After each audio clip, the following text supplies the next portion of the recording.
the modern master of suspense. The adventure begins. Gremlins direct. Nice night for a walk, eh? Nice night for a walk.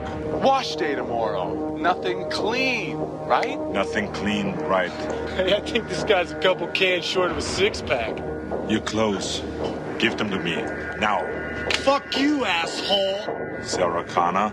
Yes.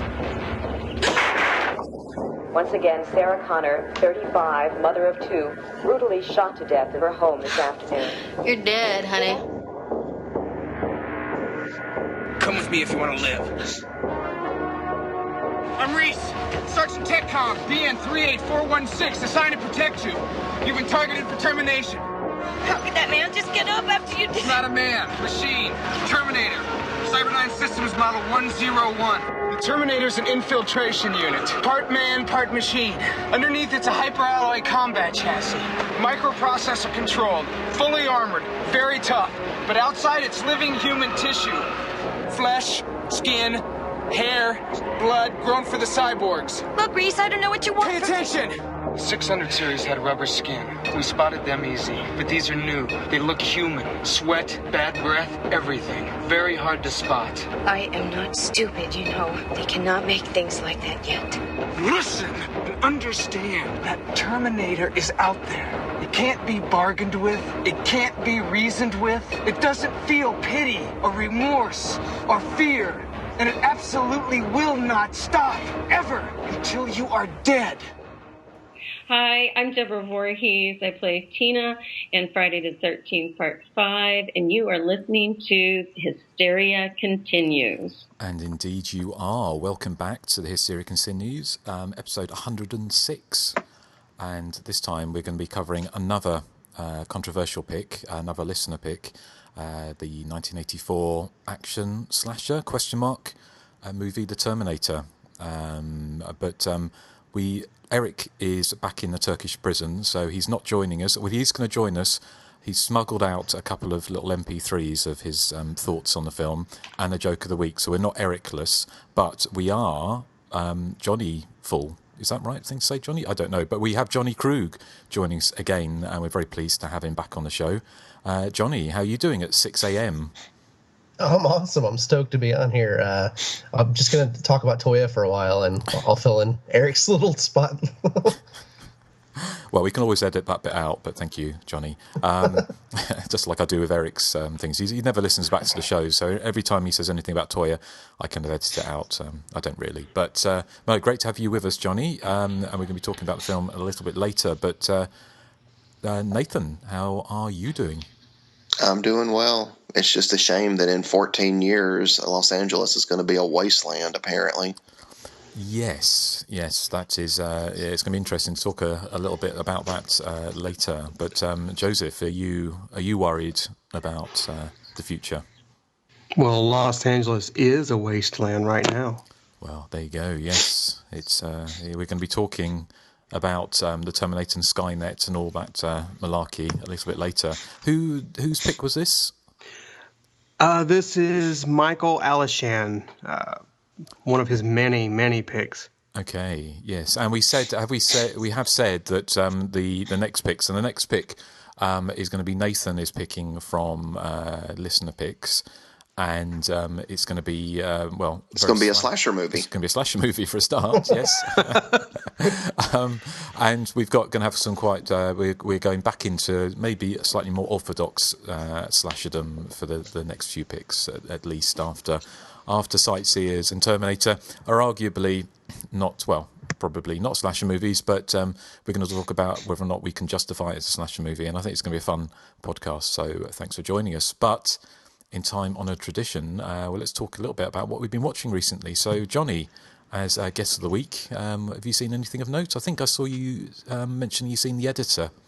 I did. I finally checked it out, and it's one of those movies that, after hearing about it and just seeing the trailer a while back, I had such high hopes for, and it was awesome. I loved it.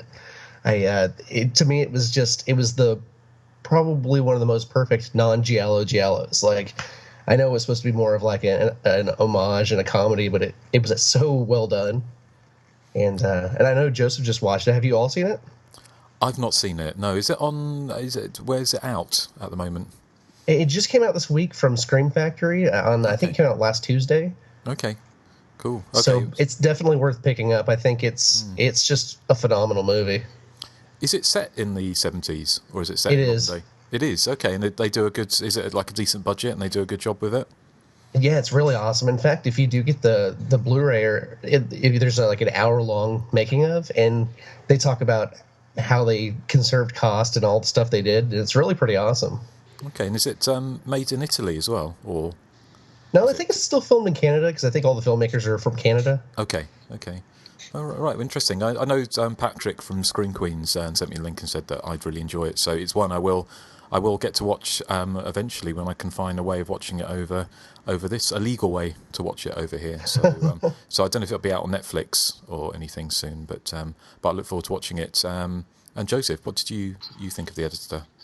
Oh, I absolutely loved this film. It's probably one of my favorites this year. What it does, it kind of, the first 45 to 50 minutes is pretty much a standard, giallo. They wallow in every trope imaginable. The men are men, the women are women, and there's lots of cigarettes and slapping women and a lunky inspector just kind of bumbling around looking for the killer. Lots of typical giallo shots and stuff like that. Lots of gore. The black gloves, everything you can think of. The period design is just really well done. But towards the latter part, it starts to kind of wink at the audience, as it were. Kind of turning into almost a Naked Gun type parody of the giallo film. And, that may put some people off, but I found it to be very clever. It's just really well done. It's so enjoyable. Great performances, bad dubbing, just everything you'd expect from a giallo. Everyone's making like throwback slasher films these days, so it's kind of odd that it took them this long to do a throwback, giallo film, but it's just really, really it's just so good. I loved it. Not to get into spoiler territory, and I'll try to be as vague as possible, but my absolute favorite part of the entire movie is when the killer is revealed. Well, as an aside, the killer's pretty easy to guess who's doing it, but when the killer is revealed, I'm trying not to spoil this, but the detective is pretty much, had his sights set on one particular character in kind of like a tunnel, narrow vision the whole movie. And then when the killer's revealed, he's like, "It's been you all along. I knew it." I love that. It felt to me like they'd seen every giallo ever, or not even giallo, like every Italian horror movie from the 70s ever made, because it had throwbacks to like The Beyond, Suspiria, and then those are just the ones aside from the regular straightforward giallo movies. Yeah, even questionable stuff like Hitchhike. That was referenced. Suspiria, Inferno. It's all in there. It's such a wonderful movie. I can't recommend it enough. So the killer is basically who the detective suspects during the whole movie. Oh, no. No. It's funny because he suspects one person and he's so he's narrow-minded about it. But when the actual killer is revealed, he's like, "Oh, I knew it was you all along." Okay. I thought you were saying that the person he suspected was the killer, and I'm like, No. All right.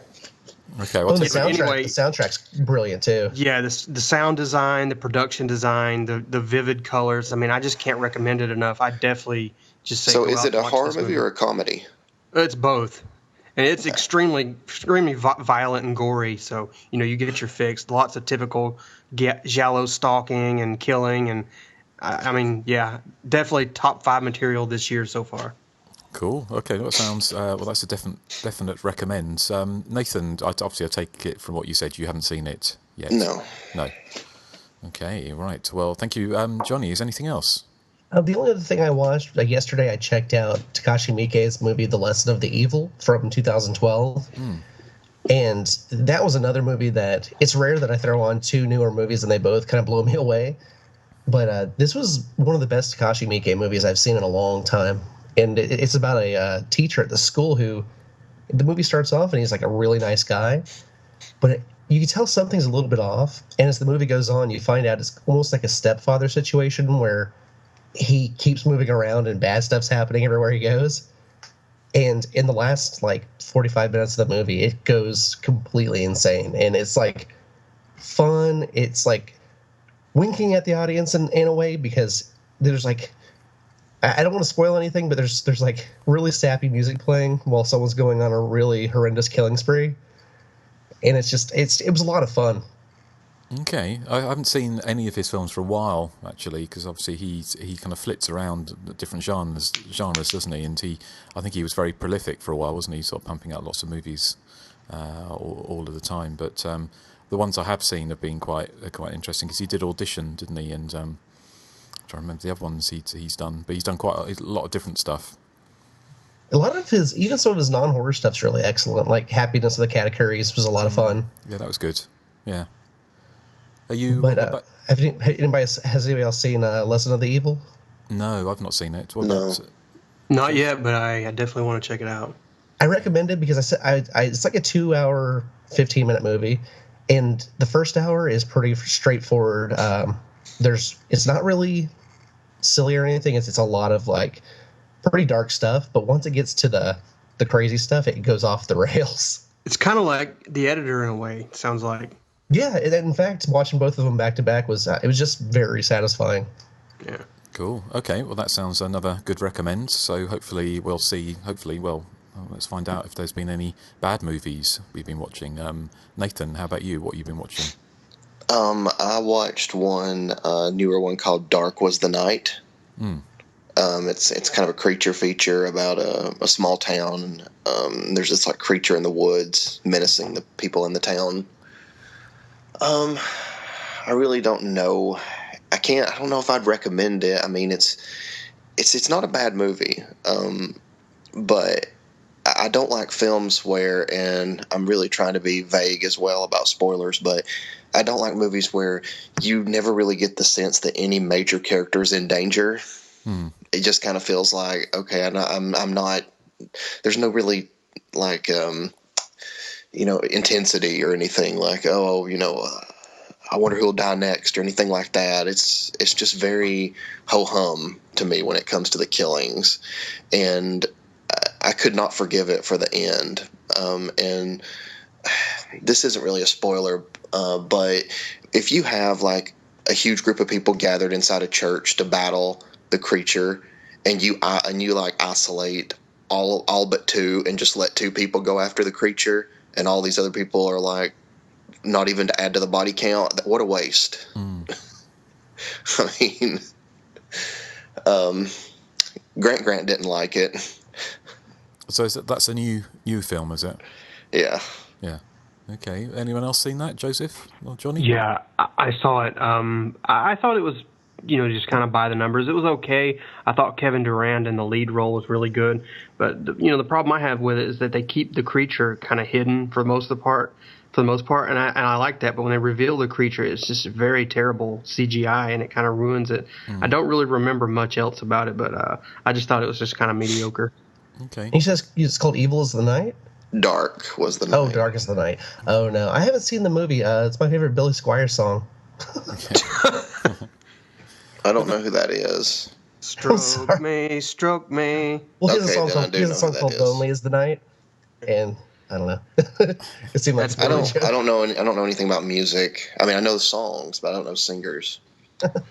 No, I haven't seen it, though. It sounds pretty interesting, but once you guys talk about the ending, it sounds like something that I wouldn't really get into. It's just like Joseph. It's very, like, by the numbers, all the way up to the last final shot, which I guess was supposed to be kind of a shock ending. I think you even could see that coming. Okay, so we've broken our clear run of recommends. Unfortunately, which is yes. Fair enough. But I recommend the next one. Yes, what is the next one? I went and saw The Visit by M. Night Shyamalan. I hope I said that right. I'm sure everybody listening has at least seen the previews for this movie. The two children go visit their grandparents, and the grandparents are a little creepy at first, and then it gets weirder and weirder until the kids realize they're in danger. I really enjoyed it. I mean, it's not a groundbreaking film or anything. It's, I think it's a typical, like the tropes that you might expect from M. Night, and because everybody expects a twist. I mean, if you're looking at his movies, like almost plenty of them have like twists in them at some point. But I really liked it. I liked the performances by the grandparents. I thought the film had some really good creepy scenes and some funny scenes.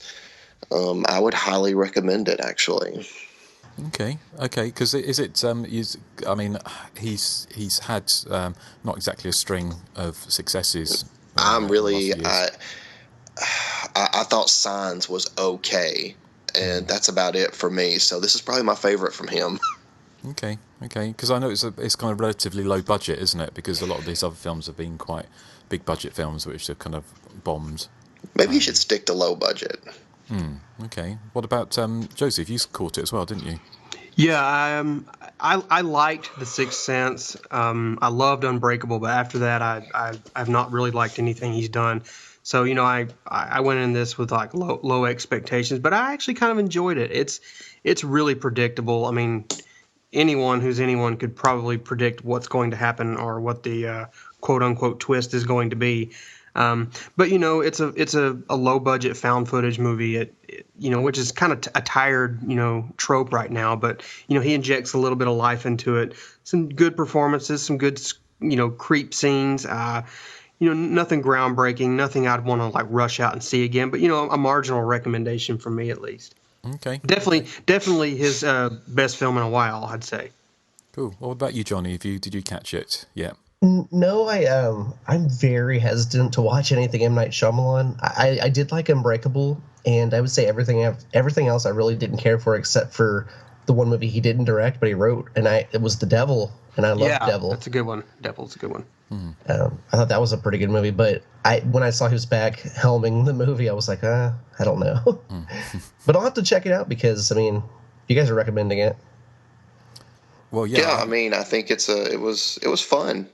Well, you got to be careful, Johnny. Nathan recommends, Terror at 10 Killer. So. Yes, we all have to be careful. I'm not ashamed of it either. But anything else you've seen, Nathan? The only other thing that I saw was the trailer for Krampus, and I'm unbelievably excited to see this film. I will be there opening night. That's all I have to say about that. I hope it does well. Yeah, me too. I can't wait. Yeah, I'm really looking forward to that one as well. Yeah, it's got a great unusual cast, isn't it? The cast is quite unusual for a horror film. Very comedic. Horror comedy. So okay. Well, that sounds good. So thank you, Nathan and Joseph. How about you? Anything else? Well, the only other thing I've seen was the Slasher Studios film Dismembering Christmas. Oh yeah. Which I'm going to be honest. I didn't like it really at all. It's a low budget film. You got to give allowances for some very, very shoddy sound work done here, which just felt like it was rushed together. Some of the cinematography is really good. I was really shocked at how good it was. There's some really good, moments where they first show the killer. There's like a kind of almost, it's hard to explain. There's like a wailing or a crying on the soundtrack when they kind of do this tracking shot down these stairs, and they don't reveal who the killer is, but they reveal the actual murderer. I thought that was really well done. But oh my God, this is one of those movies where every single character looks exactly the same, and they are all just so boring. I didn't care. They're not obnoxious or unlikable. They're fairly likable, I'd say you were, but they're just people that I would have nothing in common with. I found them just so dull. I didn't care anything about them. It's just it's just a slog to get through. I really kind of appreciated, Don't Go to the Reunion, the film they did before. But if I'm honest, I think this was a step down. Maybe not technically, because some of the cinematography is just wonderful. But I don't know. It just felt kind of rushed, especially with the sound design and just the story and characters I didn't care about. There is one moment, I don't want to really get into spoilers, but actually, there's a couple of moments pertaining to the death scenes that are just kind of ridiculous that I got a good chuckle out of. But I don't know. This was a pretty big disappointment for me, I'm afraid. Okay. Well, controversial. What about Nathan? Have you seen it? I have seen it. And what did you think? I think Joseph probably disliked it more than I did. And like Joseph said, Joseph and I made a low budget movie, and we know how difficult, things can be. And, we realize that. So, I do kind of cut slack to people who've made a low budget film. And I have to say, I also think that anybody that actually makes a film and gets it out there and gets it released, I think they deserve a lot of credit for that. No, and of course, not everybody's going to like what you make. I mean, not everybody liked Not Before Easter. Even I didn't like that movie. Yeah, Joseph doesn't even like it. Just for me as a viewer, just watching it, I can't say I really enjoyed it a lot. I think for me, it's the characters. And, Joseph and I took a lot of flack over that as well, over our characters. So, I'm not saying that, our movie was just so much better. I'm not saying that at all. I'm just saying that as a viewer, I just didn't really get into the characters much either. I just thought, whatever, let's just get to the killings, and the killings, there are some originality in the killings. And like Joseph said, I did get a really huge laugh out of the one involving a wreath. That's all I'm going to say. It involves a Christmas wreath, and it's one of probably the most ridiculous deaths I've ever seen on celluloid. And you've seen a lot of ridiculous deaths. Yes, I have, and this is right up there with those. But yeah, and the killer ultimately was just very predictable, and but I will say it did, like Joseph said, it has great camera work. The camera work was very good for a low budget film, so kudos for that. But overall, I don't know. I wasn't as very impressed. And like Joseph said, I prefer their first film. Right. Well, Johnny, you've not seen it yet, have you? No, I haven't had a chance to check it out. I did like the first film they did. My problem is, and I don't mean this in any kind of like horribly negative way, but I really like the guys at Slasher Studios, but I feel like they spend so much time with everything surrounding the film, with like promotion and like art and stuff, that maybe the film takes kind of a backseat to the actual advertising and merchandising. Yeah, I get that feeling a lot as well. No offense to Kevin and the gang over there. Not at all. Yeah, nice. They're very nice guys and all, but I don't know. It just feels like they, for this movie at least, they spent more time, creating posters and getting Blu-rays done than they actually did on production of the film. It just feels very rushed, so it's kind of disappointing. They probably rented the cabin, and they're very good at branding. Yeah. They're good marketing. They're a good marketing team. I'll give them that. I think that like, I don't want to come off like I'm just hating on a low budget film, reviewing it. But Joseph and I even told people, if you hate our film, just say it. We don't. I don't think it's helpful to not offer constructive criticism. No, well, that's fair enough. But I would say that I'm probably a little bit of dissenting voice, because I enjoyed the film probably a lot more than it seems that either of you did. I thought it had its problems, which were, I think the sound was very indistinct at times, and the voice levels were all over the place. So sometimes you had to struggle to hear what characters were saying.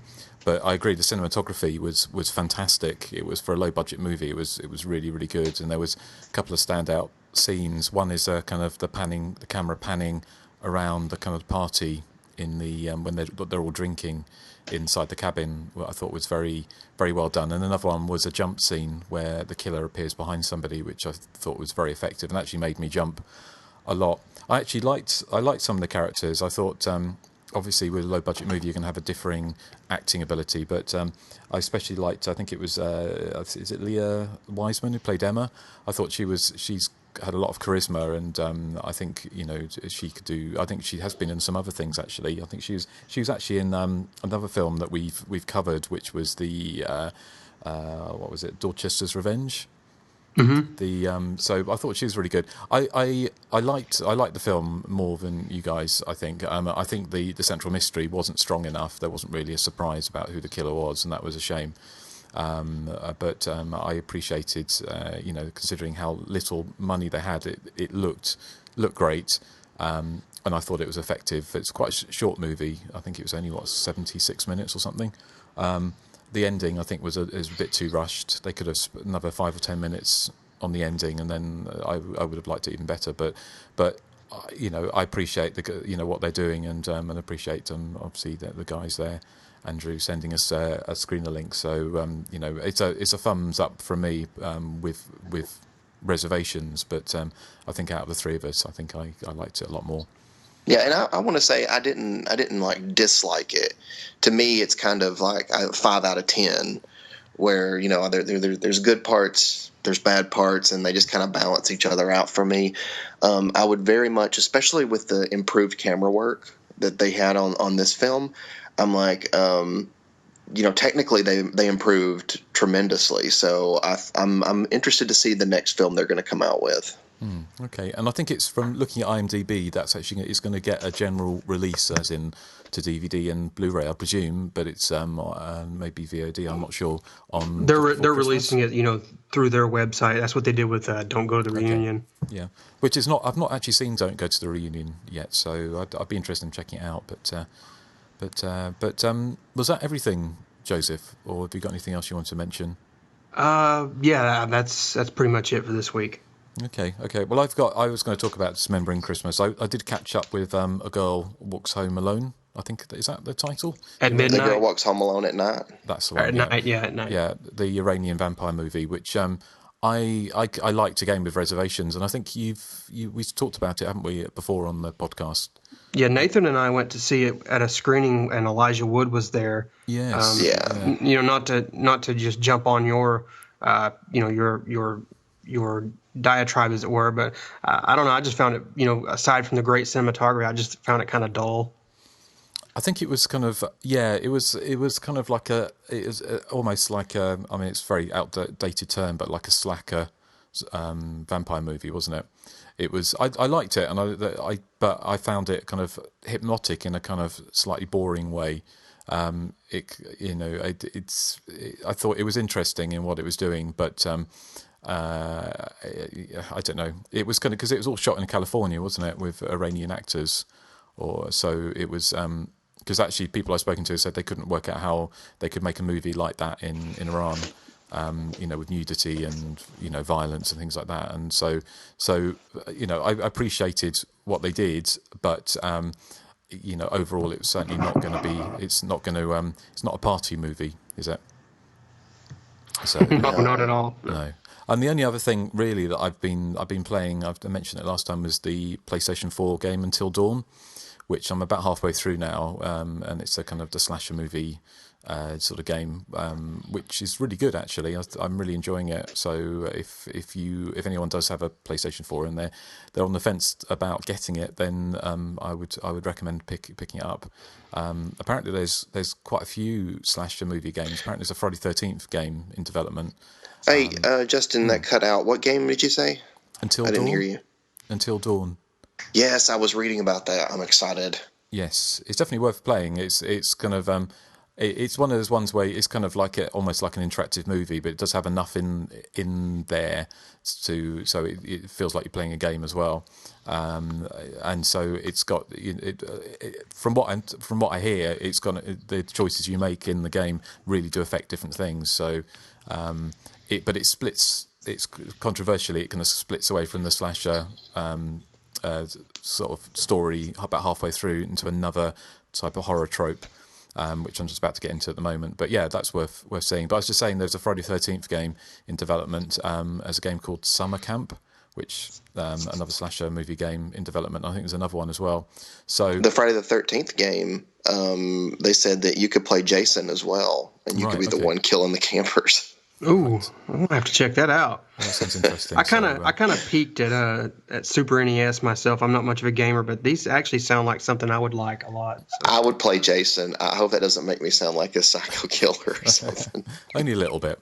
But I think the graphics are so good now that it actually feels quite seamless. That the interactive bits and everything, and I mean, you do get to walk around and do stuff and explore and things like that. So it's not like an interactive movie. We're just pressing left and right, making decisions. But it is kind of like basically a slasher movie where you play lots of different characters throughout. It switches. So the way it does it is quite clever, because you've got like a couple in a cabin who get chased by something and they don't know what it is, and then it cuts to like Hayden Panettiere, or whatever her name is, having a bath, and then getting out of the bath, someone's stolen the clothes and she's walking around in the towels. Whoop, I can get into that. And then it kind of carries on, and then you have to make decisions and about with characters that you kind of fall out with or make pacts with and things like that, and sometimes you have to choose which characters live and die, and all those kind of things has a kind of subtle and sometimes not so subtle knock-on effect on the action. So so I'm enjoying that. But that's that basically. So without Erik here to tell us about Toya's latest movie, which there is Toya in a movie which was at Fright Fest, so I'm sure Eric's going to regale us with that when he finally sees it. I can't remember what it's called. Isn't it like or something like that? Something like that, yeah. It's kind of something in her singing style, I think.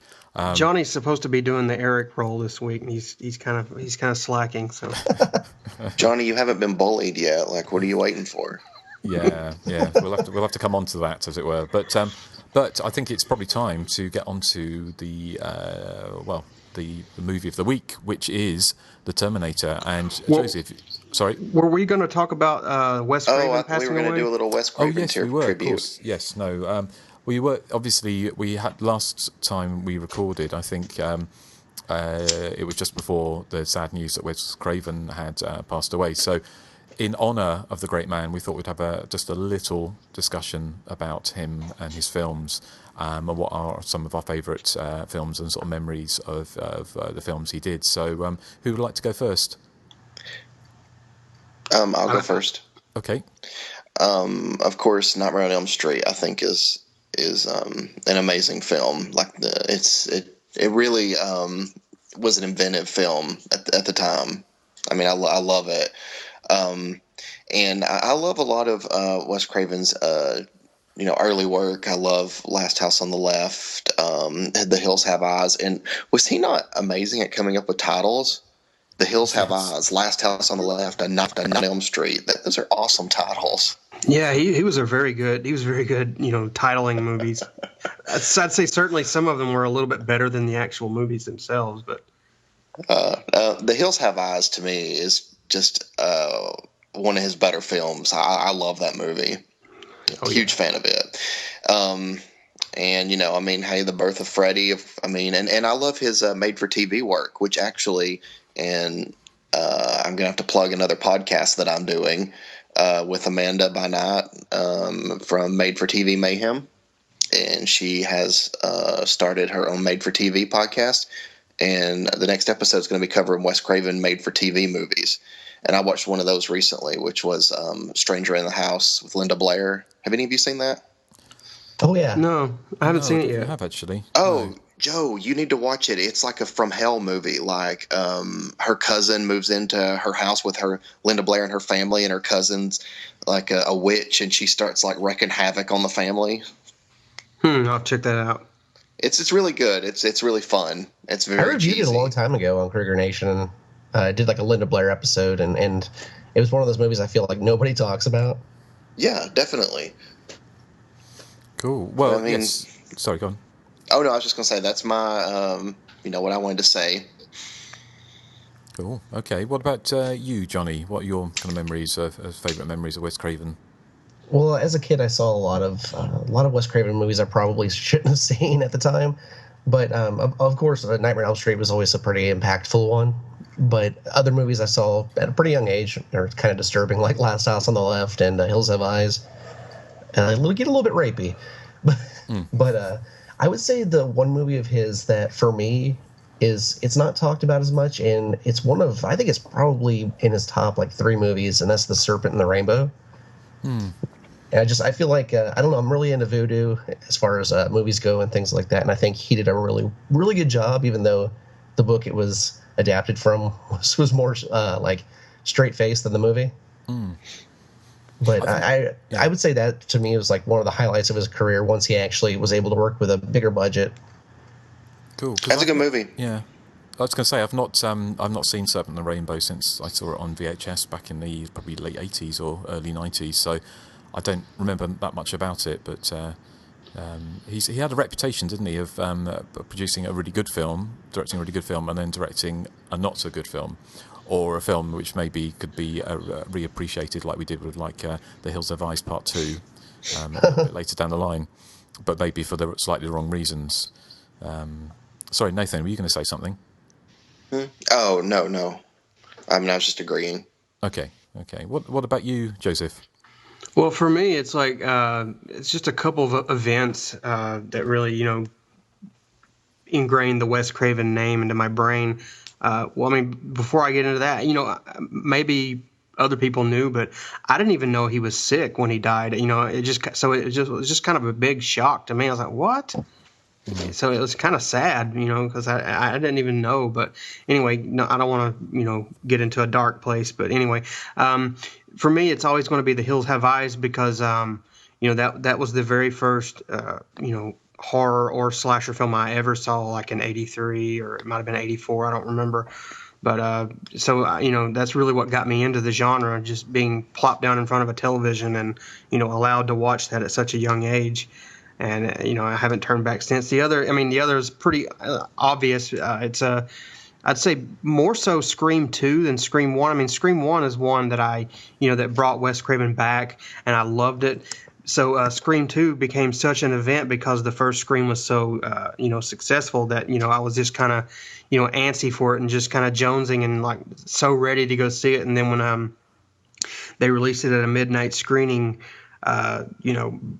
before the actual Friday it was to be released, me and my brother and my two cousins went to see it at a midnight screening at a kind of a small theater, and the entire news crews were there just filming the event, and there was like 50 or 60 people just dressed up as Ghostface, almost like it's like a lot like the opening scene in Scream 2. So for me, it's just that event just kind of ingrained in my memory that that gave Wes Craven his good name.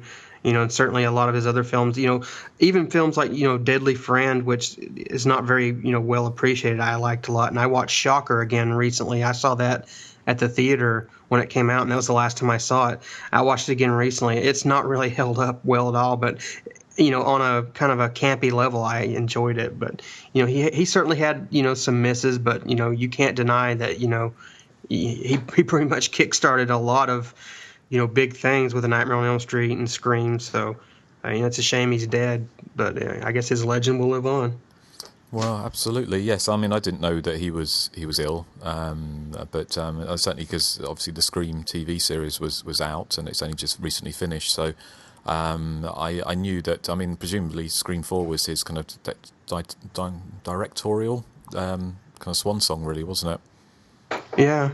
And that was a few years back, but he was also, he kind of came across as quite a bit like John Carpenter, kind of like a very cultured man, but with a genuine interest in horror and sort of the dark side and things like that. So although he very probably got pigeonholed into horror, he didn't seem to resent it. And he actually, when he was on Twitter, he seemed to actually quite revel in his reputation. So I think he would.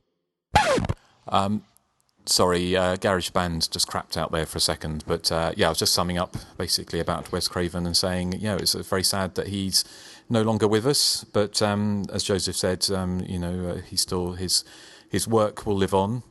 I'm curious about something. Yeah, I'm curious what each of you think his most underrated film is.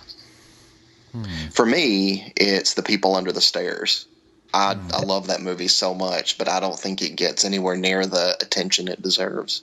I would agree with that. The People Under the Stairs always gave me kind of, maybe I'm alone in this, but it gave me kind of the Burbs vibe, sort of more horror. So I really enjoyed it a lot. Yeah, it's a really excellent movie. I really, really appreciated that movie. But I think his most underappreciated one is Invitation to Hell. It's a made-for-TV movie he did. Where, Susan Lucci. Yeah, where she's it's like a health club where people are going and becoming possessed. And I haven't seen it in years, but I remember it being a lot of fun. And it is. And I never really hear people mention it. Which is the one he did with the Frozen one, where people get frozen? Is that one right? Is that one? Okay. Where they go into that like weird thing in the back of the health spa? Yeah, I haven't seen it for years either. There's a lot of these films actually. In some ways, it's kind of reignited my interest in some of his back work, because I know People Under the Stairs has got a new release, hasn't it, on Scream Factory?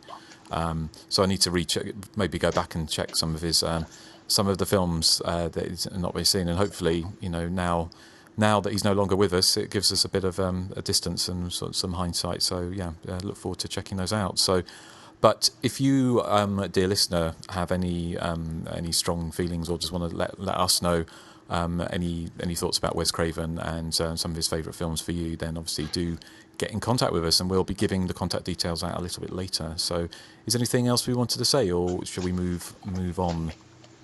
I say we should move on. Music of the heart. Yeah. Well, we're going to move now on to our feature of the week. In the year of darkness, 2029, the rulers of this planet devised the ultimate plan. They will reshape the future by changing the past.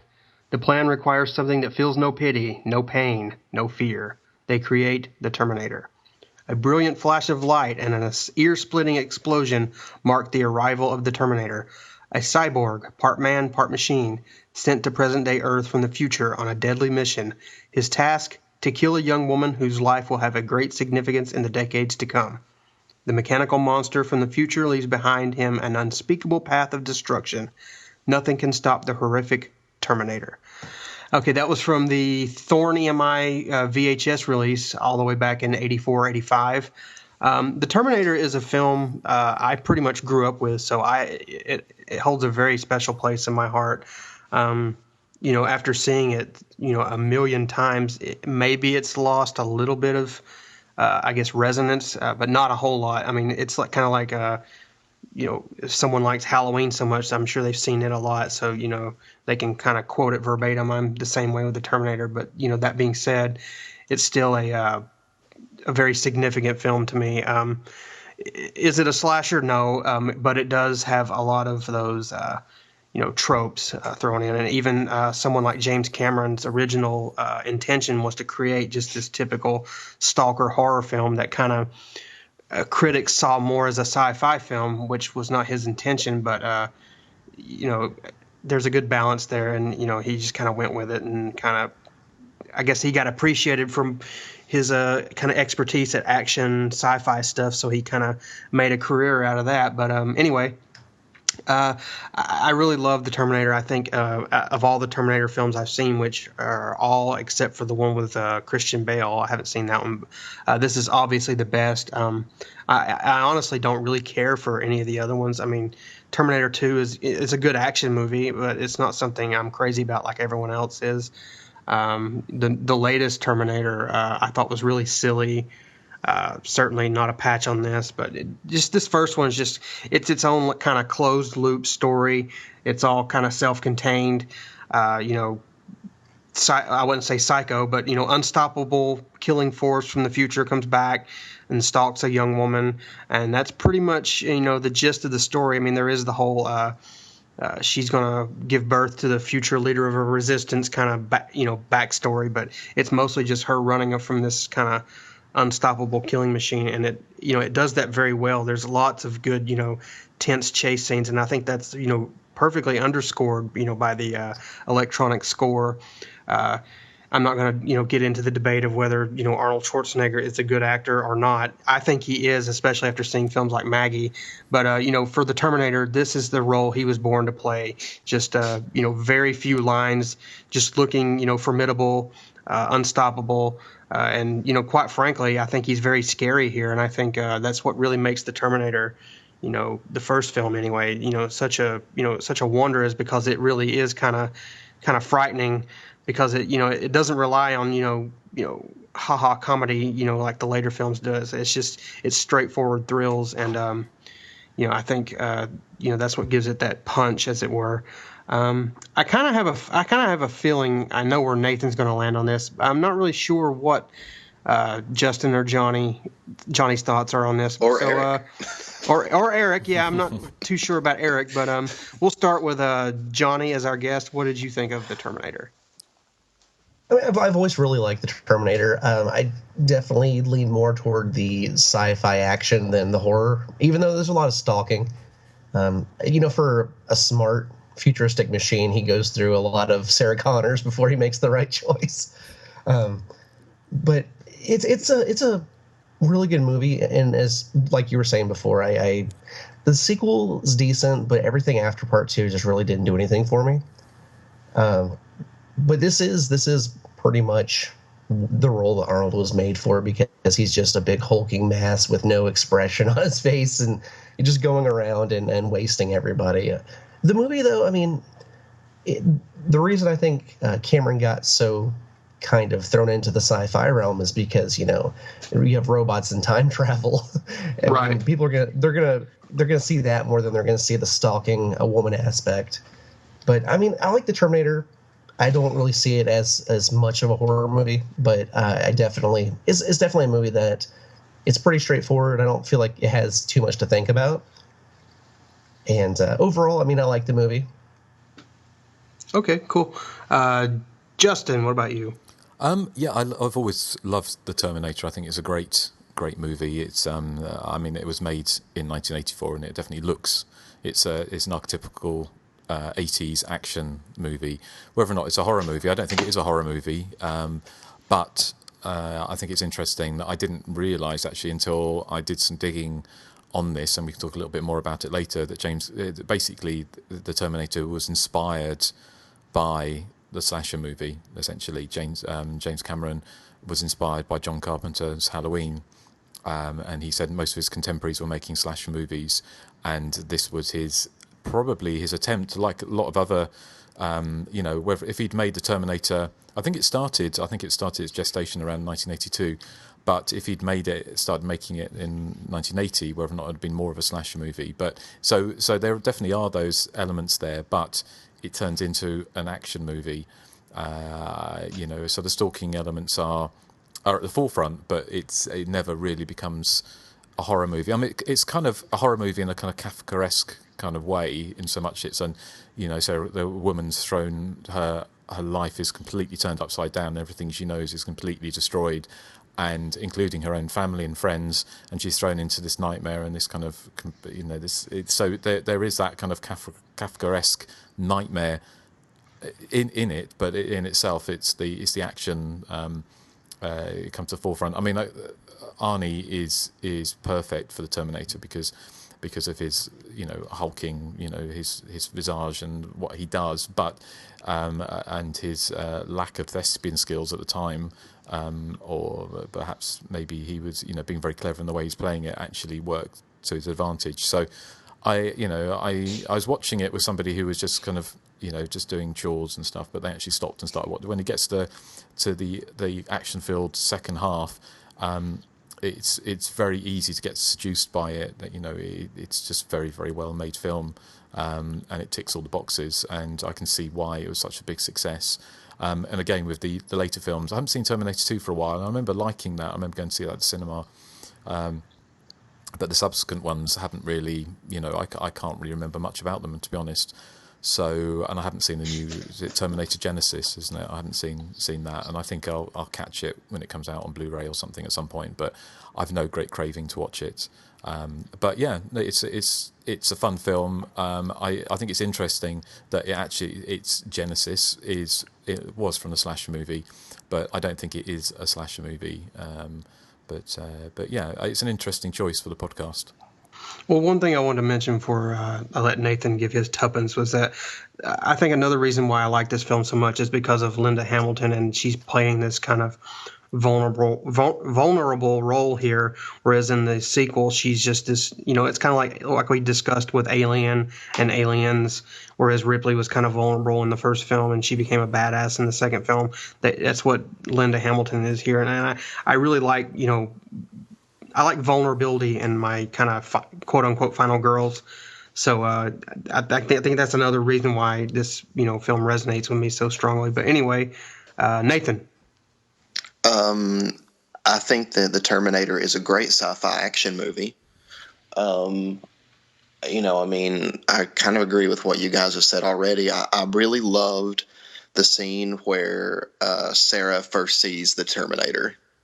I thought like everything about that scene, the way it was done, I thought was awesome. I love the idea of him going to the wrong Sarah Connor's houses. I felt kind of bad for them. You know, they just kind of got born with the wrong name. You know, that's a shame. I couldn't help but wonder, why couldn't they have sent the Terminator back when Sarah Connor's son was like a little kid? Wouldn't that have been easier? Yeah, like to kill him as a kid. Yeah, but I mean, they should have done that to begin with. But no, in the sequel, he was a little older. I'm talking like elementary school age. You would think that would have just been easier for them. Yeah, just give him some marbles and he just choked to death. You wouldn't have to do anything, really. Well, I was reading a kind of a funny thing where someone said that they should just send the Terminator back to like the Old West and just kill their ancestors because they had no weaponry whatsoever back then. There you go. That was an even better idea. But then you're getting into the whole it always happened kind of paradox thing. So, but I would just send the Terminator back to the beginning of time or something. And I agree with Joseph. I liked Linda Hamilton better in this one than in the sequel. In the sequel, I know they were playing up the tough, you know, like Joseph said, badass kind of final girl. But to me, it was almost a caricature instead of like looking at a real human being. When in part one, I felt like Sarah Connor felt like a real human being.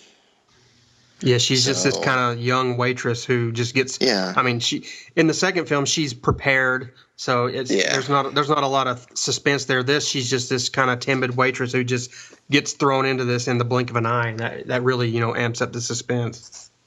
Yeah, but I mean, like I said, I like the movie, so I mean, it's not that I dislike it. I just I wasn't looking forward to it as a podcast choice, is all. I mean, I did think. What did you think about the special effects? Do you think they, they look, quite a lot of them look quite fake now? I like him cutting his arm when he was like opening his arm up. I like that scene. Yeah, I'm a fan of practical effects, but sometimes we talked about this a lot. That when you see things in high definition now, things that looked pretty good on VHS because everything is a little bit blurry now with that high definition. It's the fake head of Arnie still looks good. I can appreciate the artistry, but it does take me out a little bit of the scene just purely because you're thinking I'm looking at a fake head.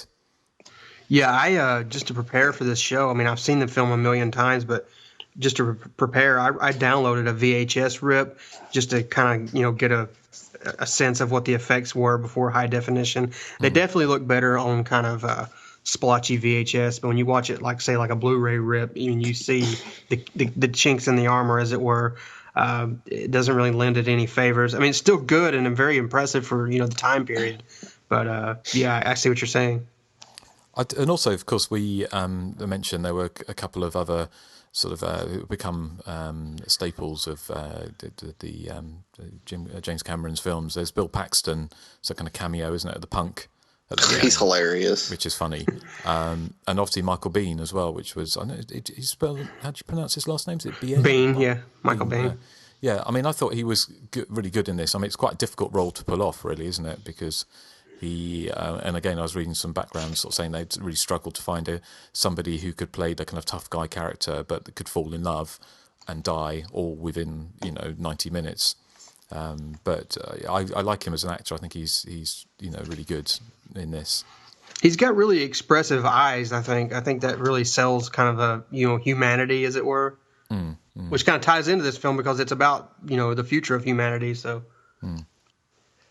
I mean, I wonder how awkward the conversation was between him and John Connor in the future about, I am going to have to go back and nail your mom. Just saying. He didn't know. I mean, he just got sent back to protect her. I don't think he actually knew he was going to, impregnate her. It's kind of like the Terminator. Basically, he goes back and kills a bunch of different Sarah Connors. I don't think he had. I think there was a mention like from Reese. He says the records were destroyed during the war, and the only thing they knew was the name and where she lived. So I think that's pretty much why he kills the other Sarah Connors, just kind of, cover his bases. Yeah, the future that didn't look. makes sense. Yeah, the future didn't look. Oh, sorry about that. Another little technical mishap, but we are back. So yes. You gotta love Skype. Gotta love Skype. Well, it's not actually Skype this time. It's my GarageBand. Our GarageBand, yeah. Yes, my Mac is hopefully not about to give up the ghost. So, how about, should we listen to what Erik thought of the movie? Yes, we should. And Erik has sent in this little sound clip from his Turkish prison. We smuggled out. Somebody smuggled it somewhere unmentionable, and they got it to us. And this is Erik's thoughts on the Terminator. Yo, turn this dope jam up, you motherfucker.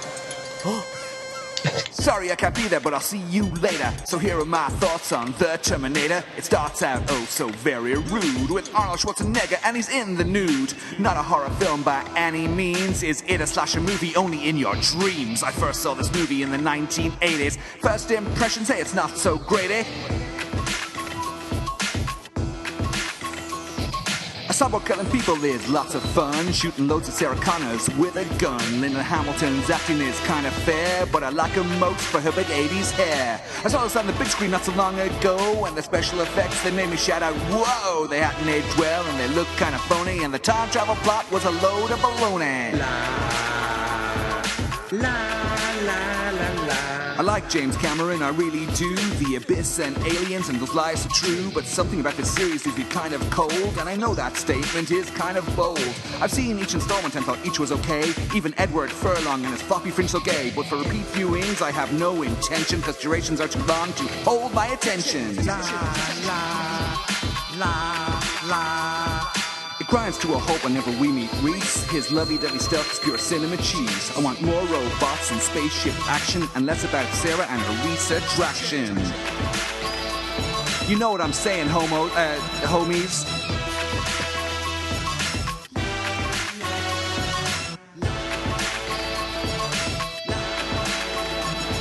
The film ends well with a blistering pace. Arnie's robot dude and he loses his face. The chase in the factory is kind of ace, but it's not as good as Blood and Black Lace. I mentioned that movie cause it gave me a rhyme, cause I'm writing this jam on limited time. No chance for me to think about the cyborg destroyer, cause I'm too busy dancing around to Toya. I fear this podcast veering off our course. Sightseers Terminator, what next? Inspector Morse? I'm gonna have to kill you all with potato masher if you don't get back on track with the slasher. So to sum up, here's my final view. I don't think Terminator's a pile of poo, but I hope that I will not be terminated when I admit to you all I think it's overrated.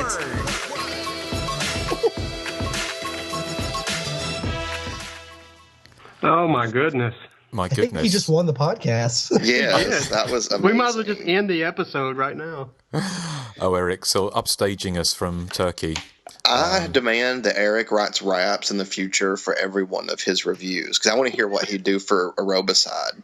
Yeah. Yes, which you just let the cat out of the bag, haven't you? Can I ask a question? I was listening to every word he said, and I'm pretty sure he said the Terminator shooting loads at Sarah Connor. Yeah. I know I heard that. it. I heard that too. Sure. Oh, Erik. I mean, obviously, listening to Toya is very far-fetched. So, but thank you, Erik. And we've got Vanilla Erik. Vanilla Erik, yes. Yeah. He sounded like, I don't know if you ever, there was a 90s kind of band called Carter, the Unstoppable Sex Machine. And he reminded me of them rather than 50. Less. It's kind of slightly more them than 50 Cent. That must be said. I'm going to start calling Erik Informer. Informer. Well, see, Erik can. He's still part of the show. So, and hopefully he'll be with us in person. He did make really good points in there. Number one, of course, we've already made the point about how we feel about this being a slasher or a horror movie for that matter. And I knew Erik was going to say stuff about that because he always does. But he also made the point about the newer movies, because you guys know, like, Terminator is about like an hour and 45 minutes, an hour and 40 minutes, something like that. If Terminator was made today, it would be like 2.5 hours long. And I can't. That's why I can't do like a lot of the movies today, like the action and stuff, because they're so long. Well, some action movies, they kind of lend themselves to having long running times. But, a film like The Terminator or a slasher film in general, I think they sit well at 90 or below. 90 minutes or below. I think that's the perfect running time for them. I think it's very difficult to sustain that level, without it's a bit like the Mad Max movie recently, that it was so full on with so little downtime. Well, it's just that, slasher films by definition are just like roller coaster rides. You get in, you get thrilled, and then you get out. I think that's why they work so well at, short running times. A lot of the action movies or even the sci-fi, they rely more on, story and backstory to kind of explain their pseudoscience or, the big action set pieces or the bad guys and motivations, et cetera, et cetera. So, I can understand having a long running time, but but anyway, that's what I'm saying. Is I agree with Erik there. Well, Erik's correct, but I feel like, if the action's good, he wouldn't mind it being long. No, the famous, brilliant film Fatal Frames had a long running time. That's an exception right there. That movie's so goofy. That's a movie so goofy that it deserves its long running time. Yeah. I mean, would y'all watch Pieces for 2 hours? Yes. Oh, I would. Yeah, I would too. Yeah. One more thing about Terminator that I forgot to mention earlier is I really love the small acting spot with Dick Miller. Oh yeah. The pawn shop scene. I love Dick Miller, and I thought that was a really good scene. May close early today. Yeah, you're definitely closing early today. Erik makes some very good points. But one thing I was going to mention, we're talking about. I saw, when I was watching it, talk about the whole slasher thing, and we've already talked about that. But there's a scene in it where I think James Cameron, is directly referencing Halloween, and that's where Arnie sits up. Do you remember that scene where he just sort of sits up slowly, maybe behind? Yeah, he does it a couple times, doesn't he? I mean, there's one when Reese shoots him in Tech Noir, and he goes out the window, and he's laying on the concrete, and he just kind of slowly raises up. That's a very Carpenter moment, I thought. Very Michael Myers, isn't it? So so it's kind of underneath all of it. As I say, there is that kind of slasher framework, but certainly by 1984 they were looking for different ways to. They still they knew that the slasher movie works, but they were looking for ways to do different things with it. And obviously, this film is not a slasher movie, but it does have those kind of tropes and things sort of under the surface. So I think that's why potentially it's quite, hopefully for the listeners who want to listen to a slasher movie podcast, that it's interesting to hear us discuss a non-slasher movie with slasher movie undertones. Is there anything else I want to say about it before we get onto a bit of background? Just to say that I'm probably the one who liked it the most on the show today. It's kind of like Evil Dead 2. It's one of those movies I grew up with, so it's always going to have a special place in my heart. I am glad it's not a slasher film at all. It does have those moments, but I'm glad we actually covered it.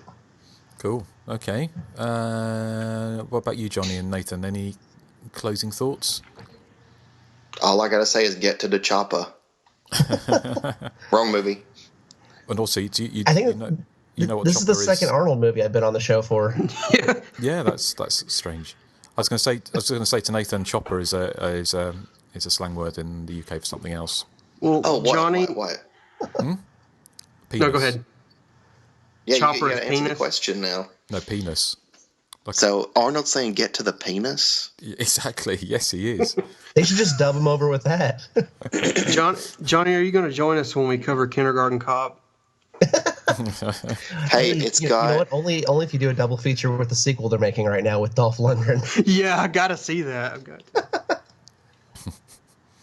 Right. Well, should we do some backgrounds? Joseph, if you got anything you want to... Yeah, I mean, there's so much that, already been said about the Terminator since it's one of those big event movies. So I just picked out I cherry-picked a little bit, and I'll just kind of run through these real quick. Let's see. O.J. Simpson was considered for the Terminator. But they're glad they didn't do it now. But the producers feared he was, quote-unquote, too nice to be taken seriously as a cold-blooded killer. Irony. In 1990, before Simpson's first trial, Dark Horse Comics printed issues using his likeness. So, in a way, he did become the Terminator. In more ways than one, actually. Let's see. Arnold Schwarzenegger originally wanted to play Kyle Reese, but James Cameron had a different idea and saw Schwarzenegger in the title role instead. He's quoted as saying, "This movie is not about the hero, it's about the Terminator." And Arnold Schwarzenegger's famous debut line, "I'll be back," was originally scripted as "I'll come back." Okay. That would be really bad if that came back in the sequels. I'll come back. In James Cameron's original treatment, and this kind of plays into the whole, him not really knowing anything except the name, Sarah Connor apparently had an old figure skating injury that was fixed with a couple of surgical pins, and then the Terminator would basically cut the legs open of the first two Sarahs to find the identifying mark, but they felt that, it's better, left up to where he's just killing someone with a name just to cover his bases. Infamously, science fiction author Harlan Ellison ended up suing James Cameron, claiming that the film was plagiarized from two of his Outer Limits episodes, both of which I've seen, that Ellison wrote, namely The Outer Limits Soldier and The Outer Limits Demon with a Glass Hand. I did watch those just to kind of see if he had any kind of basis there. It's very, very, very tenuous. It could just have been a coincidence that, the Terminator had, elements that, were similar. So I don't really think he had a whole lot of ground on suing, but apparently he did win because the producers pressured James Cameron to settle because of the low budget. They told him that, if he were to lose in court, he would be responsible for the financial damages. So he had no choice but to accept the settlement, and it's a fact that he's always kind of resented. Ellison did end up getting a credit in the film. Let's see. Tom Selleck was rumored to be cast as the Terminator, but he was forced to turn the role down due to his commitment to the TV series Magnum P.I. Kevin Kline and Michael Douglas were also considered at one point. So weird. Yeah, it's kind of strange. Finally, this is the last one I got. The original treatment by James Cameron included the detail that the Terminator needed to eat periodically in order for his human flesh to survive. In one of the scripts, there's a scene that's included where the Terminator eats a candy bar, wrapper and all. I think this detail was later incorporated into the script for Terminator 3: Rise of the Machines, with the Terminator selecting Arnold Schwarzenegger's favorite Austrian chocolate wafer. But when fans learned that a scene had been shot where the Terminator ate chocolate, the reaction was overwhelmingly negative and the scene was omitted. And that's pretty much all I have for the Terminator. Cool. Okay. Johnny, have you got anything? Not really. I just there are a lot of things that Joseph mentioned that I just, in my mind, I wonder how they would have played out. Like if Arnold was Kyle Reese, how big would the person playing the Terminator have to be? Yeah. Exactly. Yeah. That'd be interesting. Nathan, how about you? Anything? No. Okay. Well, I've got a few bits. I think the film was in gestation from about 1982. It was going to be shot in 1983, but it got delayed, I think, because Arnie was working on Conan the Barbarian. So it was delayed until, I think it was shot in Los Angeles, I think, in March 1984. I think it was Conan the Destroyer, actually. Oh, was it? Okay. Yeah. Sorry. It was, I think it was released theatrically in the States in about November 1984. One of the things I found interesting that I was looking at Variety was that the film was a very big success. I think it made something like $78 million at the box office, which adjusted to today's money would be 200 million, I think, or it would be a lot of money. Was that the film was so successful that they were going to reunite the cast for a sequel to be made in 1985. I'm not really sure why that didn't happen, but obviously the sequel came out, was it 91 or 92, wasn't it? 91. Yeah. So for some reason they didn't make the sequel until then. I think maybe kind of Aliens was kind of took over priority, perhaps. What else? They're probably waiting for Guns N' Roses to write a sweet ass song for the soundtrack. Yeah. The thing on Wikipedia, and of course I don't know how how true this is, but I alluded it to earlier. It said that James Cameron is quoted saying, "My contemporaries are all doing slasher horror movies. John Carpenter's the guy I idolised the most. He made Halloween for $30,000 or something. That was everyone's break-in dream, to do a stylish horror movie." And he said that the idea of the Terminator came to him in a nightmare, and he said Cameron's nightmare was a very slasher film type image, and was the launching pad of the story. Now, I also heard that neither Michael Biehn or Arnie were particularly enamoured, or until they started working on the film, neither of them actually were that interested in doing the film. I think even Arnie was quite dismissive, and Michael Biehn thought the story was a bit silly. But it wasn't until they met James Cameron and saw how, what kind of artist he was, because ultimately the only thing he'd done before this was Piranha 2: The Spawning. Which, and the flying piranha. yeah, which is a fun film. I love that movie. It's a fun film, but if you were about to make a movie with James Cameron in 1984 and you watched Piranha 2, you might be a bit, I'm not really sure if this guy is the next, sort of big action director. So, but I think they kind of came around pretty quickly with it. So, I think the other thing was, I think James Cameron was originally wanted to have two Terminators, and one of them would be kind of liquid style Terminator, which obviously they did in the sequel in 1991, because that was I remember when the sequel came out, people were amazed by the CGI, weren't they? Of that film, and it still holds up fairly well today. Yeah, no, it does. So but yeah, so that's all the kind of background I think I've got. I thought I'd run through just a couple of these Facebook comments real quick. Yeah, that'd be good. This is, in reference to Terminator. Dylan Brown says, "I always thought of the Terminator as a slasher with a robot, and Aliens as a zombie movie in space. Anyone ever seen Zombies? The beginning, Bruno Mattei was reading my mind." Thank you, Dylan. Rob Doyle says, "The Terminator is not a slasher film. However, it does share slasher elements. Girl being chased by a hulking, unstoppable force. The last girl and the fake outs when you think she's finally stopped the Terminator. Interested to hear the gang's thoughts on this." Thank you, Rob. Let's see. Michael's brother, Ara Alashan, says, "It's hard to believe that a franchise that began with such a fine piece of cinema could have devolved into such a steaming pile of shit with its last three entries. Regardless, nothing can take away from the quality of the first two films. The Terminator is as good as it gets. I'll just leave it at that." Let's see. Thank you, Ara. Let's see. Bob Hartshorn says, "I still like the Terminator, but I've certainly never considered it a slasher. It's fair to say there are traces of the subgenre in the slaying of the Sarah Connor's passage, but the rest is pure action, sci-fi chase, shoot 'em up. A bit too tenuous, to be honest, lads, but interesting that Lars Peterson mentions The Guest, awesome movie, by the way, as it does share some Terminator DNA." Thank you, Bob. Let's see. David Person says, "Terminator is not a slasher, but it's a great film and Cameron's best film. I actually love that y'all are willing to discuss all kinds of films with slasher elements. I would even love to see films like Body Double and even Clue discussed one day," for a controversial pick. Thank you, David. Let's see who else. Matt Mentor says, "I watched The Terminator recently after not having seen it since I was a kid. Still managed to invoke all the stress and nervous tension it gave me as a child. The impending, inescapable doom imposed on the main characters is probably pulled off more successfully than any true slasher from that time." I wouldn't agree with him there, but thank you anyway. Let's see. And then Matt Bradshaw writes, "I recently revisited this one on Blu-ray. It has aged extremely well. Everyone got so crazy for T2 that I think a lot of folks have forgotten just how great the original is." Let's see. Scott Pliskin says, "The first is definitely the best. I like how it's a perfect circle of the past affects the future affects the past."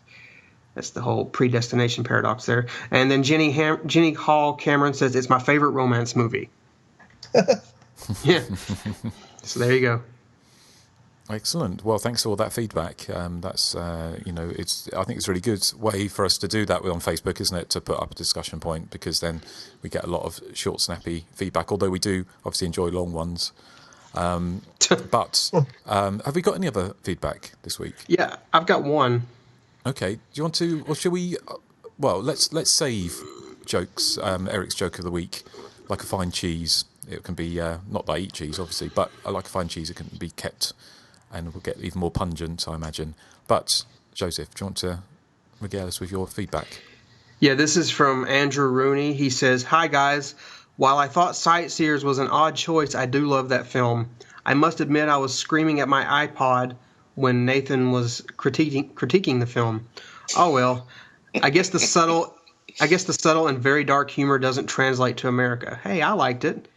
The land where three and a half men type humor rules, and I don't like that show. So Ew. I don't like that show either. Yeah. So anyway, he says, okay, vent over. We still love you, Nathan. Let's see. We watched The Night Before Easter the other night, sucker, and loved it. We were cheering when the familiar names popped up in the opening credits. And then finally, as he says, finally, on a heartwarming note, as a very thoughtful birthday gift last Sunday, my wife ordered me a copy of Teenage Wasteland. It is a seriously good book. The VHS covers and artwork are just beautiful. The book is by far the best I've read on the topic because it is written with such care and obvious passion for the subgenre. It is for me the perfect coffee table book, although I won't leave it on my coffee table for visitors to get their grubby hands on. To top it off, Justin left a personal message for me along with a Polaroid of Argento, best birthday ever. And then he says, in return, I have attached a picture of my pussy, Miss Moneypenny. I don't have the picture with me, but she's a British short hair. Whoever checks the email, please forward to Justin. Please send to Justin. That's funny. I believe it's either Joseph or the brown lipstick wearing Irishman. That would be me. A million thanks, guys, for the hours of entertainment, movie, and brilliant book. Not just being a lame fanboy, I seriously recommend this book to all listeners. I'm not a goth. I eat meat. I'm not particularly fond of graveyards, and I'm not a Susie fan, but the book is brilliant. Go well, and if no one has already requested, please play the cat flushing the toilet song. And that's from Andrew Rooney. Right. Well, thank you, Andrew. Especially for you, I'm glad the book found it, and I'm very glad that it's got such a good home. So I hope you and your wife enjoy it. But here's a little birthday cat. So indeed, well, that was a cat flushing the toilet, and thank you, Andrew, for writing in. I've got I had an email from somebody about the show, and I've lost it. I've deleted it somehow. But I do. So if you have sent me some feedback in the last couple of weeks, please do resend, because I'm not being rude. I couldn't find it. But I did find one from a listener, David, who has been going through and actually transcribing all of our top threes from episode 1. So I will forward that and see if there's a way that we can put that up on Facebook. That's dedication. Yeah. Dedication. He also talks about he answers a question that Erik may have had from the New Year's Evil podcast, and it's to do with boiling hair.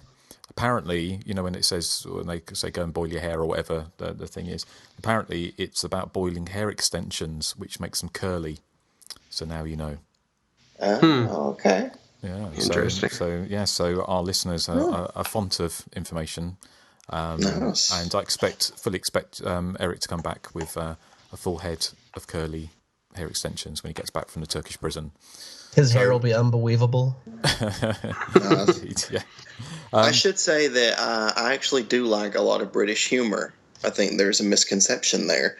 It was just not in that movie. Well, fair enough. It would be an incredibly boring podcast if we all agreed all the time, wouldn't it? I like when we disagree. I should, because y'all disagree with me more than I disagree with any of you. Yeah, well, we'll see. We've already alluded. Well, we've actually mentioned what we're going to be covering next time. But we'll at the end of the show, you'll tell us what your choice is going to be from the listener picks. But do we have any other feedback? I think that's it. Okay. Oh, I've got one right here. Okay. It says, "Dear Hysteria continues, the day after Halloween, please cover the day after Halloween. Sincerely, Nathan." Whoa, that's stricken from the record. Yeah. I think it broke up there for a second, but here is how to get in contact with the show. Be sure to search for and like us on Facebook. Follow us on Twitter at THC_podcast. Our voicemail is 858-233-9281. And you can email us directly at the.hysteria.continues@gmail.com. Yes, and please do get in touch, and promise try not to lose your feedback next time. But I think it's probably time for Erik's joke of the week. So let me just here we go. It's my joke of the week. It's so fantastic. It's my joke of the week. It's oh so brilliant and fantastic. So the thing I've always wondered about with Silence of the Lambs is, why didn't Jodie Foster's character just go back in time and stop all the mayhem from happening? I mean, she was Kyle Reese after all, wasn't she? Kyle Reese? Clarice? Kyle Reese? Oh. Don't you play those bells, Justin. And I don't want to hear the tumbleweed either. That was a good joke.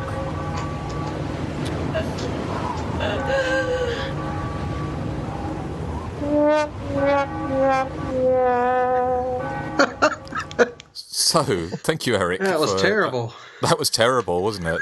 That's not one of Erik's better jokes. He should have went out on the rap song. Yeah.